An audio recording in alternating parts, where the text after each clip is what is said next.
नमस्कार, आदाब, सत श्री अकाल, गुड मॉर्निंग मेरे प्यारे दोस्तों।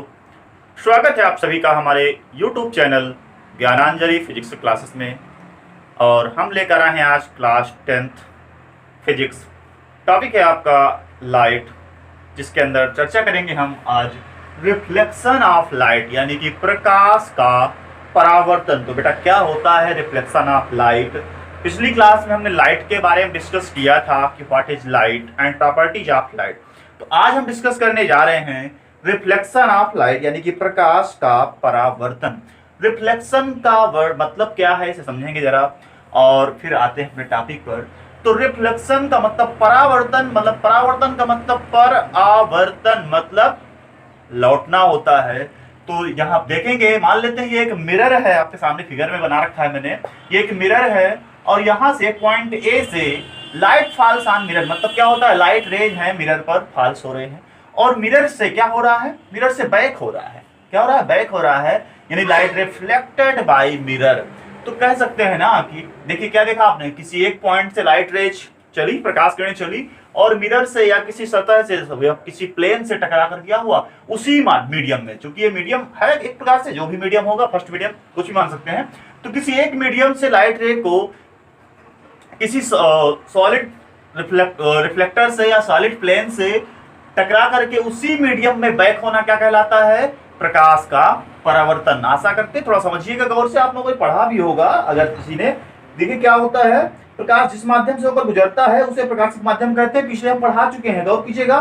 तो इसमें अगर परावर्तन की हम बात करते हैं तो प्रकाश किसी चिकने तल से, देखिए चिकना तल है या चमकदार तल है या पॉलिश किया हुआ तल है, चीज वही है। यदि प्रकाश किसी चिकने चमकदार या पॉलिश किए हुए तल से टकरा कर, यानी कि स्ट्राइक करके टकरा करके उसी माध्यम में, यानी पुनः अपने ही माध्यम में वापस लौट आता है, तो प्रकाश के पुनः अपने माध्यम में वापस लौटने की यह घटना प्रकाश का परावर्तन कहलाती है। मुझे थोड़ा थोड़ा याद आ रहा है, मैंने पिछली क्लास में भी इतना डिस्कस किया था, परावर्तन की भी चर्चा की थी प्रकाश के गुणों के रूप में। ठीक है, तो आज हम देखते हैं रिफ्लेक्शन ऑफ लाइट और चलेंगे आगे।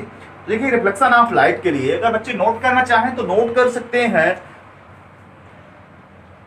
The process of sending back. बच्चे नोट करना चाहें तो बिल्कुल नोट कर लीजिएगा, the process of sending back the light rays.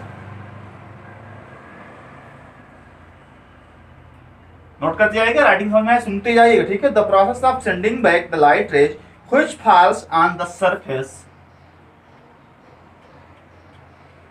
which falls on the surface,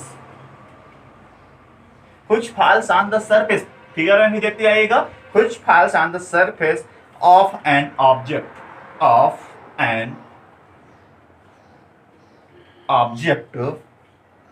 is called reflection of light, is called reflection of light। जो लिखा है इसको भी समझ लेंगे, the process of sending back the light rays, मतलब light रे को बैक करने की process, which falls on the surface of an object, जो किसी भी ऑब्जेक्ट पर गिर रही है या आपतित हो, इंसिडेंट हो रही है, is called reflection of light, मतलब किसी भी ऑब्जेक्ट पर जो लाइट रे फॉल्स हो रही है, इंसिडेंट हो रही है, उनको बैक करने की जो प्रोसेस होती है वही क्या कहलाती है, रिफ्लेक्शन ऑफ लाइट। क्लियर? अब चर्चा करेंगे हम लॉ ऑफ रिफ्लेक्शन की। हाँ तो बेटा लॉ ऑफ रिफ्लेक्शन से पहले मैं चीज और बता दूं, जो आप यहाँ पर रिफ्लेक्शन पढ़ रहे थे, तो एक रिफ्लेक्टर जो आपका सरफेस होता है, मेटल होता है, तो यहाँ पर आपको जो सिल्वर मेटल होता है बेस्ट रिफ्लेक्टर होता है, इसे नोट कर लीजिएगा, बिल्कुल नोट के रूप में है, ध्यान दीजिएगा। Silver metal is the best reflector,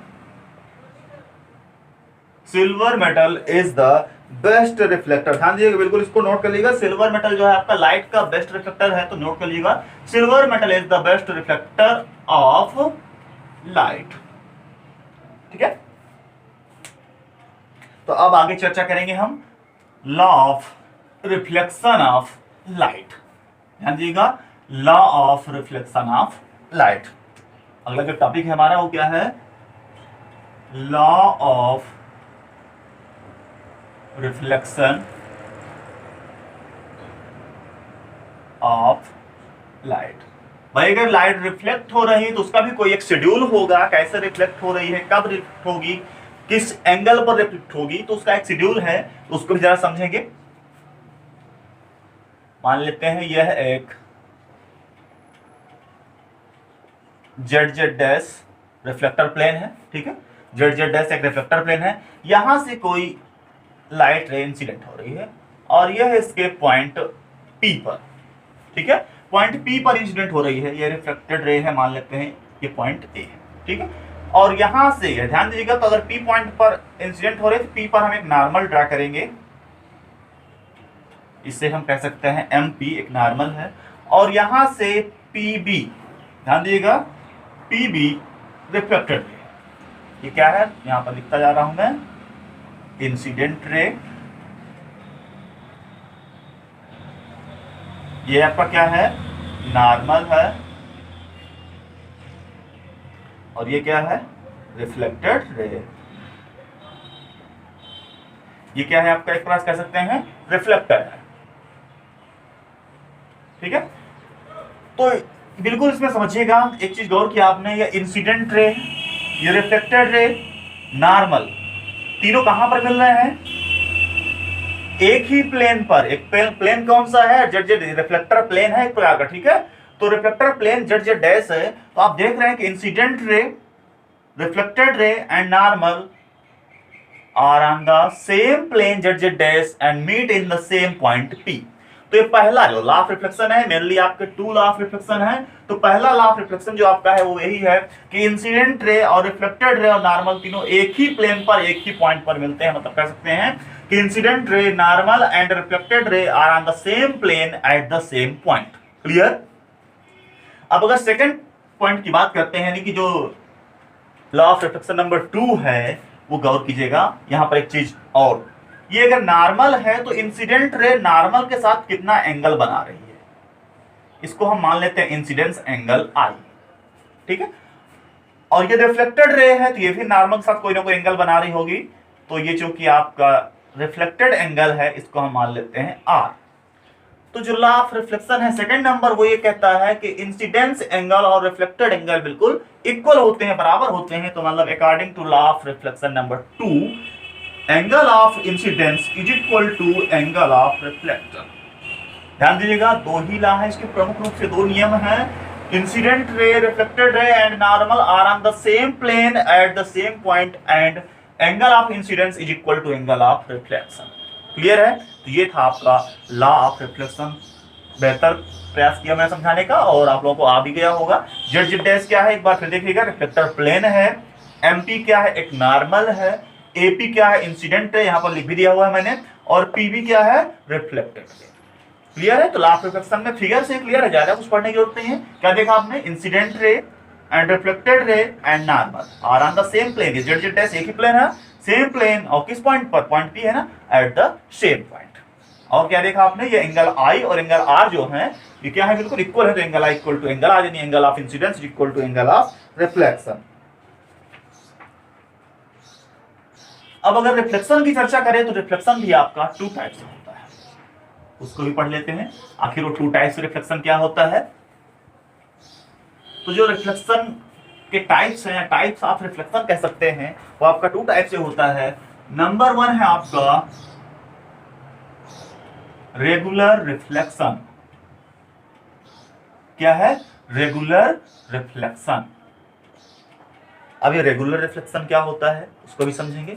देखिए रेगुलर रिफ्लेक्शन में मैं फिगर जरा बना दूं, फिगर समझिएगा।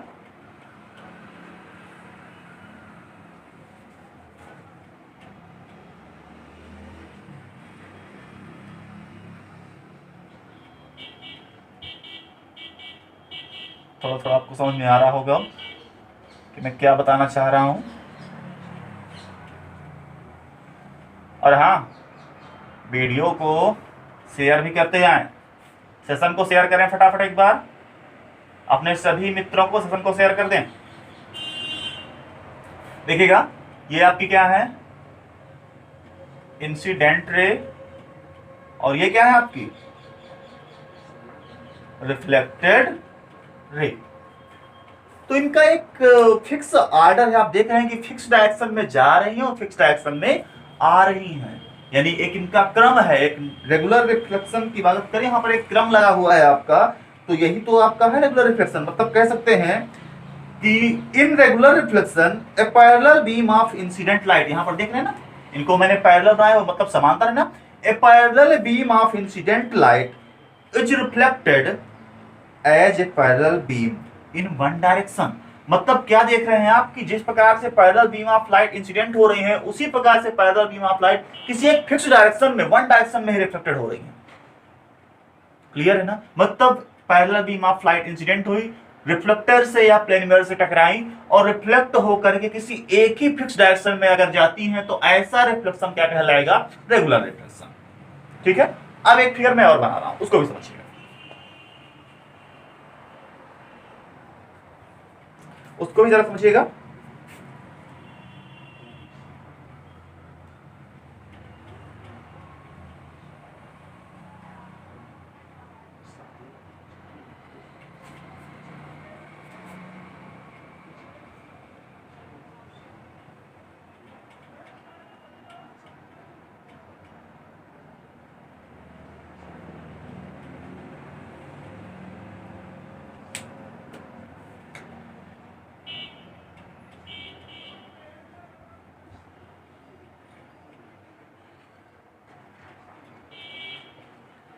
यहां पर आप देख पा रहे हैं कि इंसिडेंट ऑफ लाइट, जो इंसिडेंट रे है लाइट की, ठीक है, और रिफ्लेक्टेड रे है। रिफ्लेक्टेड रे में एरो उल्टा बना हुआ है, थोड़ा सा गौर से देखिएगा।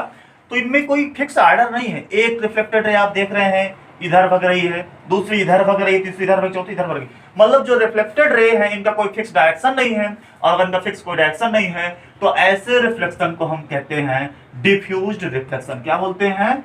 Diffused reflection. ध्यान देगा, यानी रिफ्लेक्शन आपका टू टाइप्स हुआ। एक हुआ आपका रेगुलर रिफ्लेक्शन, उसमें क्या होता है कि पैरेलल बीम ऑफ लाइट जो इंसिडेंट होती हैं किसी फिक्स डायरेक्शन पे या वन डायरेक्शन पे रिफ्लेक्ट होती हैं। लेकिन अगर डिफ्यूज रिफ्लेक्शन की बात करते हैं, तो इसमें बीम ऑफ लाइट जो है एनी डायरेक्शन, ठीक है, किसी भी डायरेक्शन में रिफ्लेक्ट हो सकती हैं, और ऐसा रिफ्लेक्शन क्या कहलाएगा? डिफ्यूज्ड रिफ्लेक्शन, जिसे हम कहते हैं अनियमित परावर्तन हिंदी में। अब चलेंगे आगे, अगला टॉपिक है ऑब्जेक्ट एंड इमेज। समझ में आता जा रहा है ना? समझ में ना आए तो अपनी प्रॉब्लम हमारे व्हाट्सएप नंबर 9621193558 पर कमेंट करके शेयर कर सकते हैं। देखिए, अब जो अगला टॉपिक है आपका object and image. Object and image, मैं दोनों को एक ही साथ लेके चल रहा हूं, समझिएगा। ऑब्जेक्ट क्या है और इमेज क्या है? देखिए, ऑब्जेक्ट को हिंदी में हम कह सकते हैं वस्तु, ठीक है, और इमेज को कह सकते हैं प्रतिबिंब। ये है आपकी वस्तु और ये है आपकी प्रतिबिंब। तो आखिर वस्तु क्या है सर? कोई भी चीज हम देखते हैं जो हमारे सामने होती है वह वस्तु है, ठीक है। चीज आपकी बात भी बिल्कुल सही है भैया कि वो वस्तु है। जैसे मेरे सामने अगर स्टूल रखा हुआ है तो भी एक वस्तु ही है, एक मग रखा हुआ है तो भी एक वस्तु ही है, मोबाइल रखा हुआ है तो भी एक वस्तु ही है। लेकिन साइंस की लैंग्वेज में हम कैसे डिफाइन करें कि कौन सी चीज वस्तु है, कौन सी प्रतिबिंब है, मतलब क्या ऑब्जेक्ट है और क्या इमेज है। तो अगर ऑब्जेक्ट की बात करें तो कोई भी ऑब्जेक्ट की अगर हम डिफाइन करना चाहें तो मतलब जिससे हमें लाइट रे प्राप्त हो, ध्यान दीजिएगा, जिससे हमें लाइट रे प्राप्त हो, वही आपका ऑब्जेक्ट है। अब सर ये समझ में नहीं आया कैसे? आपने बड़ा अटपटे तरीके से बता दिया जिससे हमें लाइट रे प्राप्त हो। हाँ, तो मैं वही कह रहा हूं, जिससे हमें लाइट रे प्राप्त हो। Anything which gives out light रे is called an object. Note करना चाहे नोट कर लीजिएगा। Anything which gives out light rays is called object. अब इसको समझने का प्रयास कीजिए। हमने कहा anything which gives out light rays, मतलब ऐसी कोई भी बात करें हम, ऐसी कोई भी वस्तु जिससे हमें लाइट रे प्राप्त हो रहा हो, वो ऑब्जेक्ट है। यहां पर साइंस में हम उसी को ऑब्जेक्ट कहेंगे जिससे हमें लाइट रे प्राप्त हो रहा हो। ये लाइट रे कैसे प्राप्त होगा? इसका दो तरीके हैं कैसे लाइट रे प्राप्त हो सकता है। या तो डायरेक्ट उससे लाइट मिल रही हो, या तो रिफ्लेक्ट होकर मिल रही हो। सपोज दैट यहां पर मान लीजिए कोई ऑब्जेक्ट की चर्चा कर रखा हुआ, डायरेक्ट लाइट नहीं दे रहा, लेकिन यहां से लाइट पढ़ करके अगर हमें यहां इसके माध्यम से लाइट हमें यहां पर मिल रही है तो इसके हमारे लिए क्या हो जाएगा, ऑब्जेक्ट। आप समझ में आ गया होगा शायद आपको कि जैसे हमने टार्च लगाया, अंधेरे में थे, हमने टार्च लगाया, सामने गैस सिलेंडर रखा हुआ था और वो टार्च लगाने पर गैस सिलेंडर हमें दिख गया, तो हमने कहा वहां पे गैस सिलेंडर रखा है, वो एक वस्तु है। तो अब देखने के बारे में बता दें गैस सिलेंडर को कैसे दिखा होगा। तो गैस सिलेंडर पर जब हमने टार्च मारा होगा तो टार्च में क्या होती है, लाइट रे, पैरेलल बीम ऑफ लाइट रे होती हैं। तो इंसिडेंट लाइट रे जब सिलेंडर से टकराएंगे, रिफ्लेक्ट होकर के हमारी रेटिना पर आएंगे और उसका एक इमेज बनेगा, तब हमको दिखाई देता है। मतलब क्या हुआ कि हमें गैस सिलेंडर से लाइट रे आती हुई प्रतीत हुई। ठीक है, तो गैस सिलेंडर से हमको लाइट रे मिली तो गैस सिलेंडर क्या हो गया, ऑब्जेक्ट हो गया। मतलब किसी भी वस्तु की अगर हम बात करें जिससे हमें लाइट रे मिल रही है, वही क्या हो जाएगा यहाँ पर साइंस में आपके ऑब्जेक्ट। तो डायरेक्ट लाइट भी मिल सकती है और किसी के माध्यम से यानी कि रिफ्लेक्ट होकर के भी, जैसे अगर हम टार्च की बात करें या बल्ब की बात करें, सपोज दैट बल्ब जल रहा है तो बल्ब डायरेक्ट लाइट दे रहा है तो बल्ब भी ऑब्जेक्ट है, लेकिन बल्ब के जलने पर उसके आसपास की जो वस्तुएं हैं वो दिखाई दे रही हैं, यानी उनसे भी लाइट रे रिफ्लेक्ट होकर हमें मिल रही है। क्योंकि अगर बल्ब जल रहा है कमरे पर और वहां पर कोई ऑब्जेक्ट दिख रहा है तो मान लीजिएगा कि बल्ब से जाने वाली लाइट रे उस ऑब्जेक्ट से टकरा करके हमें मिल रही है, इसका मतलब वो क्या है, ऑब्जेक्ट है। तो जो यहाँ पर लिखा हुआ है anything which give out light रे, तो यहाँ पर ध्यान दीजिएगा या तो डायरेक्ट लाइट मिल सकते हैं या तो लाइट रिफ्लेक्ट होकर मिल सकती है, तो वो क्या होगा, आपका ऑब्जेक्ट होगा। क्लियर है। अब चर्चा करते हैं इमेज पर कि आखिर इमेज क्या होता है।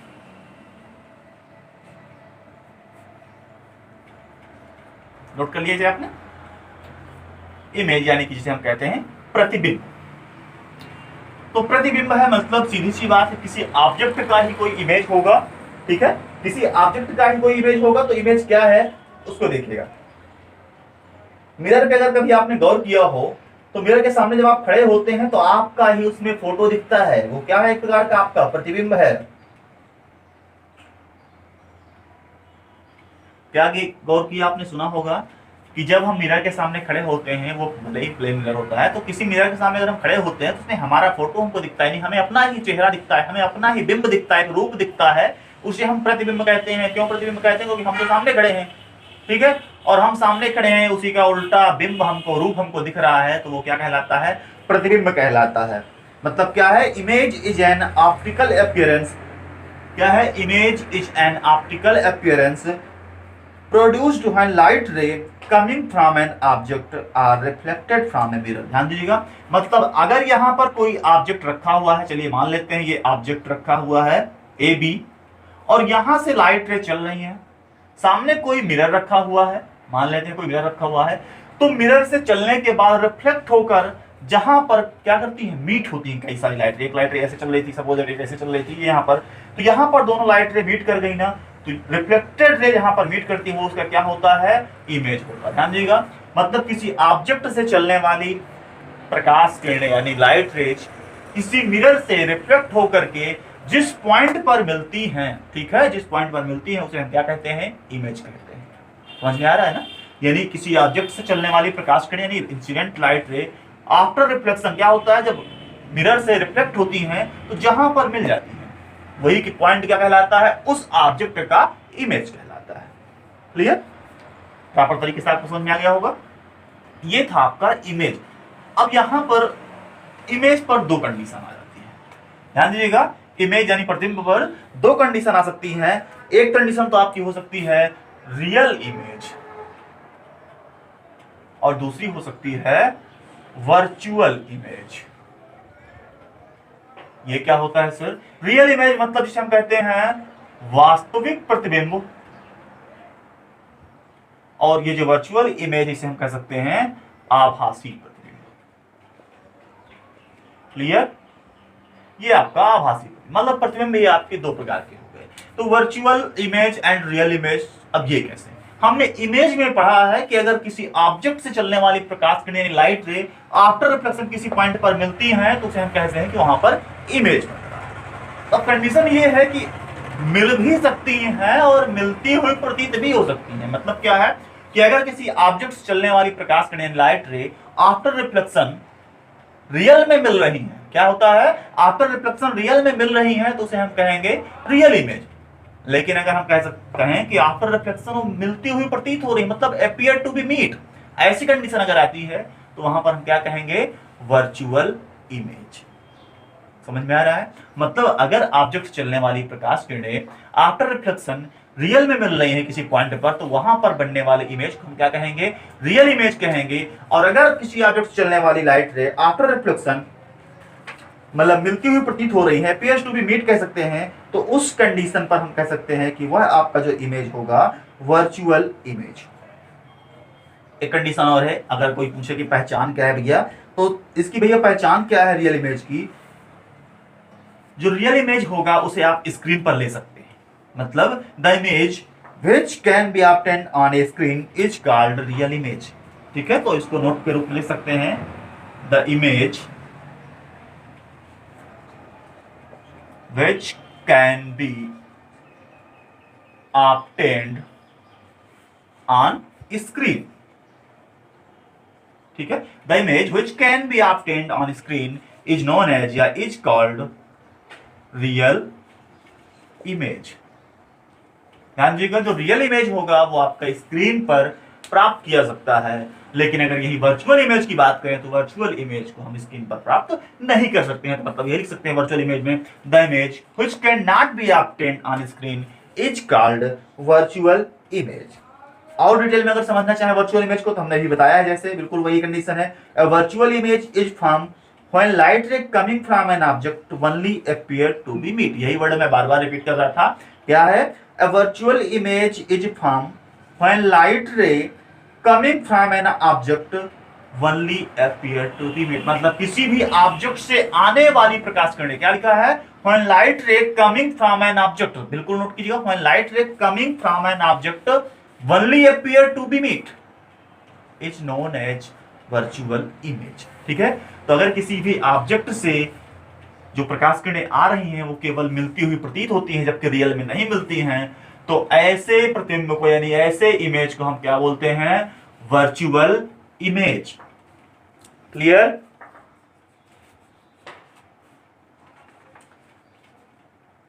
यहां तक क्लियर है? तो आगे चले हम। अरे भाई बोलते रहा करो, ठीक है। देखिए अगला जो टॉपिक है, ज्यादा लंबा नहीं खींचेंगे हम, थोड़ा सा एक टॉपिक और पढ़ा दे रहे हैं आपको, लेटरल इन्वर्जन।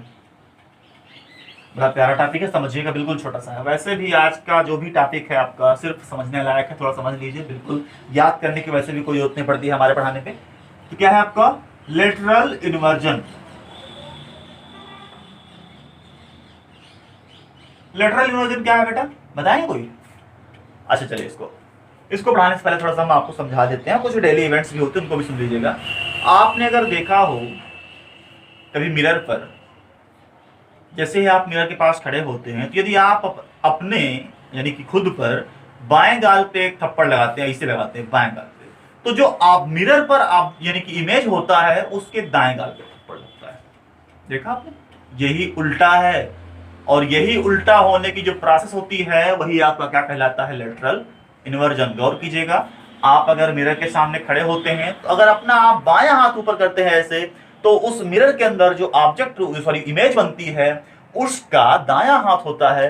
मतलब यही कंडीशन की ऑब्जेक्ट के बाएं को इमेज में दाएं में बदल देना, या ऑब्जेक्ट के दाएं को इमेज में बाएं में बदल देना, यानी कि लेफ्ट का राइट और राइट का लेफ्ट जो प्रोसेस होती है वही आपका क्या कहलाती है, लेटरल इन्वर्जन। नोट करना चाहें तो नोट कर लीजिएगा, मैं लिखवा दे रहा हूं। when an object is placed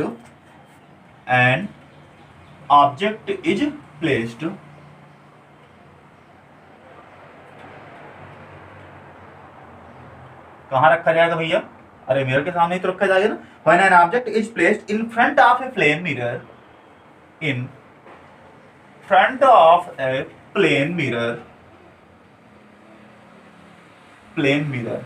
तो अब क्या होता है, when object is placed in front of plane mirror, then the right side of object क्या दिखता है आपको, then the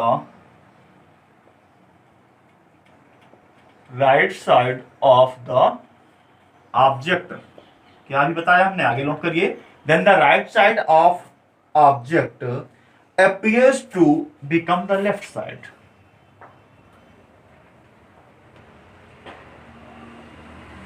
appears to become the left side।